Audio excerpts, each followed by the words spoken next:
நான் வந்து 2 memory வேரியபிளை define பண்ணியிருக்கேன். ஒன்று ஃபர்ஸ்ட் நேம், இன்னொன்று வந்து ஆஃபர் நேம். ஓகேங்களா? ஒரு கிளாஸுக்குள்ளே நார்மலாக ஒரு வேரியபிளை டிஃபைன் பண்ணிட்டீங்கன்னா அது இன்ஸ்டன்ஸ் வேரியபிள். இதுவே அந்த கிளாஸுக்குள்ளே ஸ்டாட்டிக்னு சொல்லிட்டிங்கன்னா அந்த வேரியபிள் வந்து நாட் அ இன்ஸ்டன்ஸ் வேரியபிள். முதல்ல இன்ஸ்டன்ஸ் வேரியபிள்னால் என்னென்னு புரிஞ்சுக்கங்க. ஒரு வேரியபிளை வந்து இன்ஸ்டன்ஸ் வேரியபிள்னு சொல்லிட்டிங்கன்னா அதை வந்து ஆப்ஜெக்ட் வழியாக தான் ஆக்சஸ் பண்ண முடியும். அதாவது அந்த பர்டிகுலர் கிளாஸுக்கு ஆப்ஜெக்டை உருவாக்கி அந்த ஆப்ஜெக்டை வந்து இனிஷியலைஸ் பண்ணிவிட்டு அதுக்கப்புறமா அந்த ஆப்ஜெக்ட் வழியாக தான் வந்து அந்த பர்டிகுலர் வேரியபிளை நம்ம வாங்க முடியும். ஓகேவா? இங்கே பாருங்கள், இங்கே அப்படி தானே பண்ணுறேங்க. நான் product survey equal to new product சர்வேன்னு சொல்லிட்டேன். அதாவது இந்த ஆப்ஜெக்ட் வேரியபிளை இனிஷியலைஸ் பண்ணிட்டேன். அதுக்கப்புறமா product survey dot first name சொல்லிட்டு அந்த வேரியபிளை இங்கே வாங்கி அந்த வேரியபிளுக்கு ஒரு வேல்யூவை தரேன். ஓகேங்களா?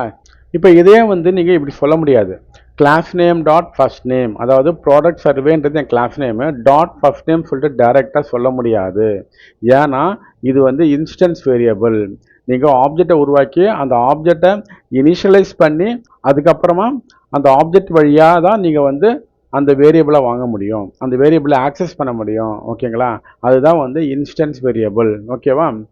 இதுவே ஒரு வேரியபிளை நீங்கள் வந்து ஸ்டாட்டிக்னு சொல்லிட்டீங்கன்னா இதெல்லாம் தேவையில்லை. டைரெக்டாக product survey dot offer name சொல்லிடலாம். ஓகேவா? ஸோ இதுதான் வந்து இன்ஸ்டன்ஸ் வேரியபிளுக்கும் ஸ்டாட்டிக் வேரியபிளுக்கும் உள்ள வித்தியாசம். ஓகேங்களா? அடுத்த கிளாஸில் இன்னும் ஒரு இம்பார்ட்டண்ட் எக்ஸாம்பிள் இந்த ஸ்டாட்டிக் வேரியபிளையும் இன்ஸ்டன்ஸ் வேரியபிளையும் பற்றி சொல்ல போகிறேன். ஓகேவா? அதுதான் வந்து ரொம்ப ரொம்ப இம்பார்ட்டண்ட்டான கான்செப்ட்டு.